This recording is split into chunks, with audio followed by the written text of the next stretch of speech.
like coffee? Coffee has been enjoyed since the 9th century. There are many varieties of how to cultivate and process coffee from country to country. It can produce a unique taste in a cup of coffee. In this video, we will show you about coffee farm in Brazil and coffee processing around the world.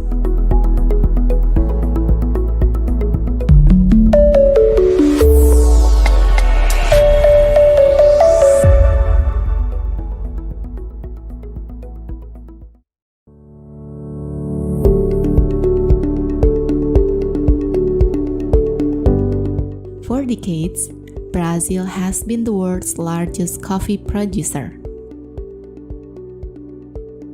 This country has about 16 billion coffee trees and 6 million farmers who are responsible for fully contributing to 33% of the world's coffee supply.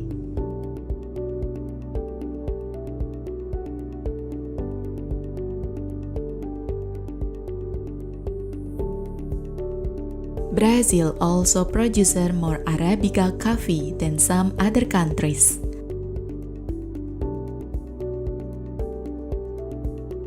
Arabica coffee is a type of coffee that grows in the highlands about 1,000 to 2,000 meters above sea level.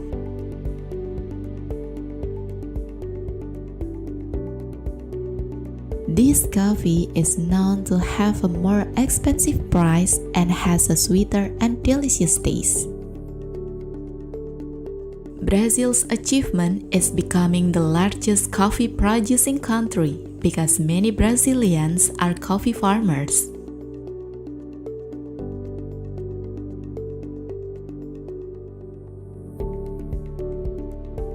The Brazilian coffee farm is made up of both traditional and modern coffee farmers. What these two farmers have in common is they are Arabica coffee lovers, where their landfills are in the mountains. After finding fields that will be converted into coffee plantations, farmers will plow the fields, level the soil, and arrange the planting media.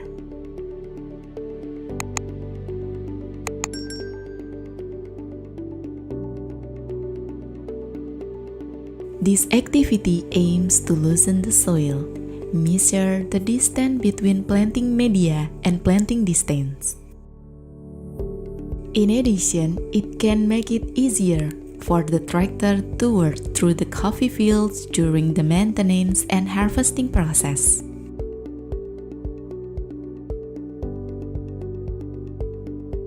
At the coffee tree seeds nursery, they have carried out various stages of selection to produce the best coffee seeds.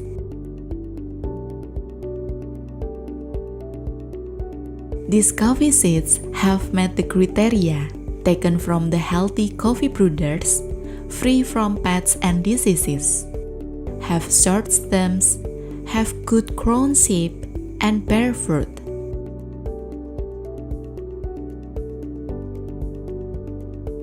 Farmers sow coffee beans in this choice in the planting medium.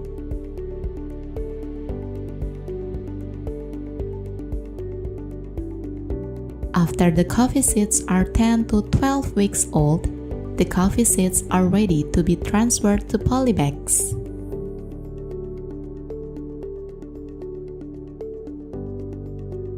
After the fields are plowed and it has been 4 to 5 months old, the seedlings are ready to be planted. Farmers will unload the coffee seedling tractor, assisted by 3 workers in the back.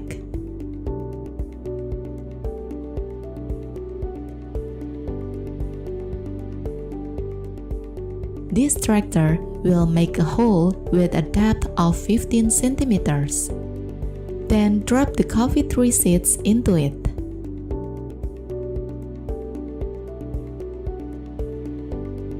The distance of this coffee plant is regulated by the system, about half a meter. After the coffee seeds are planted, the tractor that carrying the water tank will follow behind to water the new coffee seeds.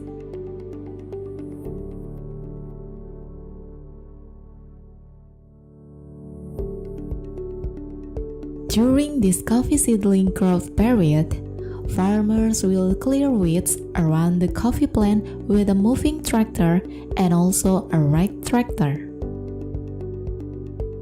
It can reserve the soil structure around the base of the plant.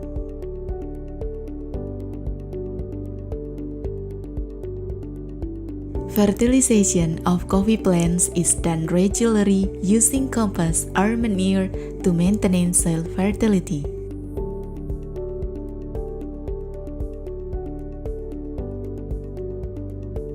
In addition to being given manure, these plants are also given chemical fertilizers, which are carried out 3 times a year.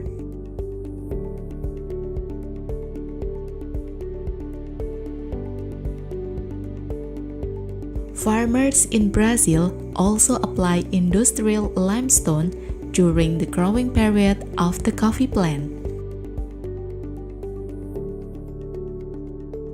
Giving the right dose and according to soil conditions can increase coffee yields and economic profits by more than 40%. The control of coffee plant pests is also very important.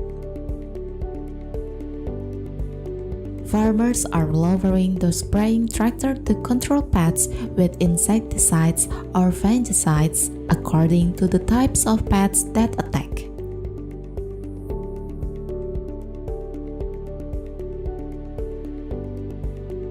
When the plant is 3 to 4 years old, the farmer will trim the coffee canopy.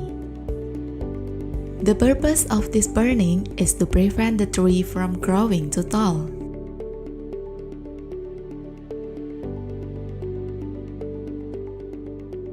Burning is done at a distance of 30 to 40 centimeters from the shoots.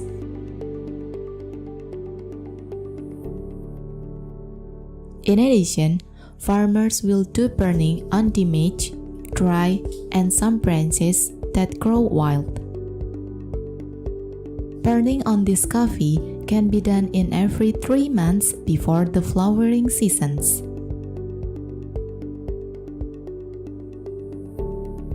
Coffee plants can be harvested when they are 2.5 to 3 years old. In general, Arabica coffee cultivation can produce yields until a half to 1 kilo of coffee beans per stem. For modern agriculture like this, usually the harvesting process will be done until the coffee beans reach 70% of the parts are ripe. Then this harvester tractor is unloaded.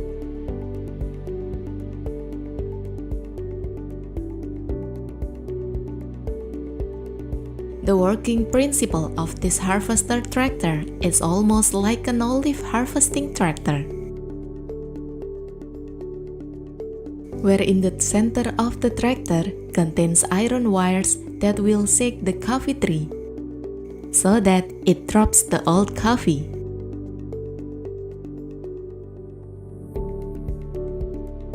However, because of the power of this tractor, it is uncommon for some young coffee beans to be mixed in with the old coffee beans.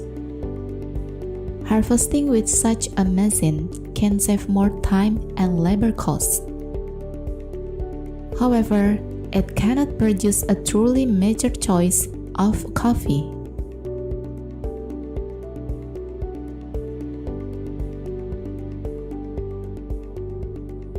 Some other modern farmers choose manual harvesting to produce the best and the most mature coffee beans. Moreover, it can produce the best coffee with a higher economic value. Traditionally, harvesting coffee beans can be done 3 times in a month, with a rotation in every 12 days.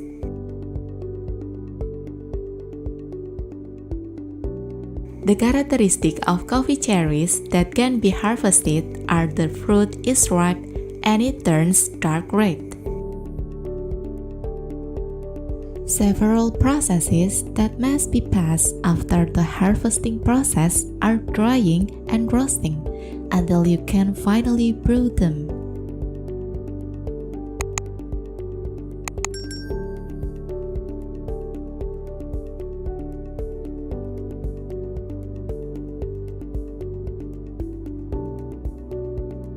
Each process will affect the aroma and taste of coffee. The coffee processing while in the garden determines the quality of coffee by 60%. Then the rest 40% is affected by post-harvested processing.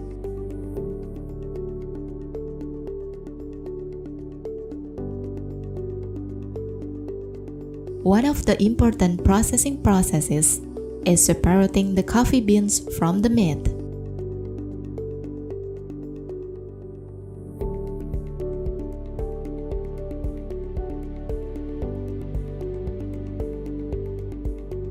There are 5 methods that can be used to separate coffee beans.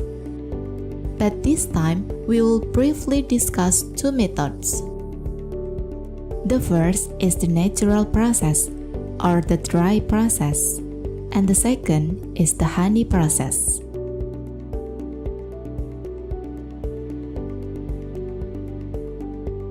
The natural process is the oldest method of separating coffee beans. As the name implies, this process doesn't involve machines and water.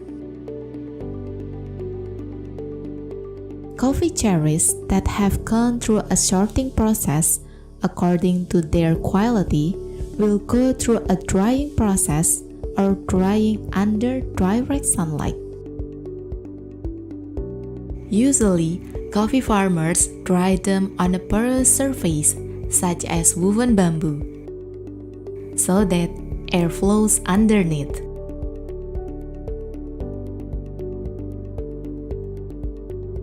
The dried coffee cherries are not peeled first, but are dried with the skin and the flesh of the fruit.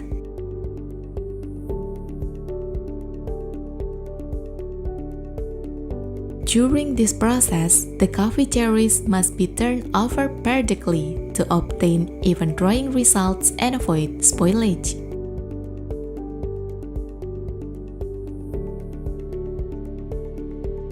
As the name implies, this process causes the coffee cherries to naturally ferment and peel off by themselves.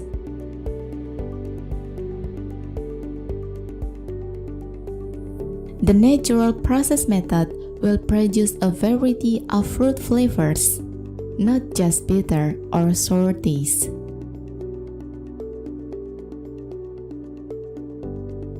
Next is the honey process method.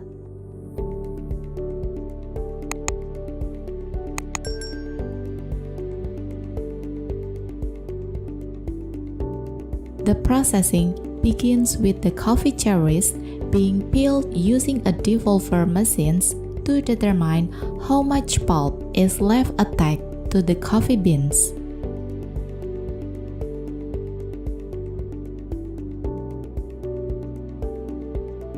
In Spanish, the remaining flesh skin is given the term mello, which means honey.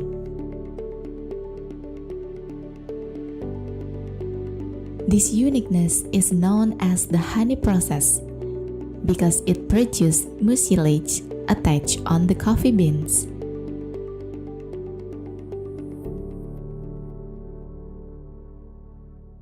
After these coffee beans are peeled and dried, then these coffee beans will be put into burlap sacks. These gunny sacks will be collected by collectors to various coffee processing factories and coffees around the world.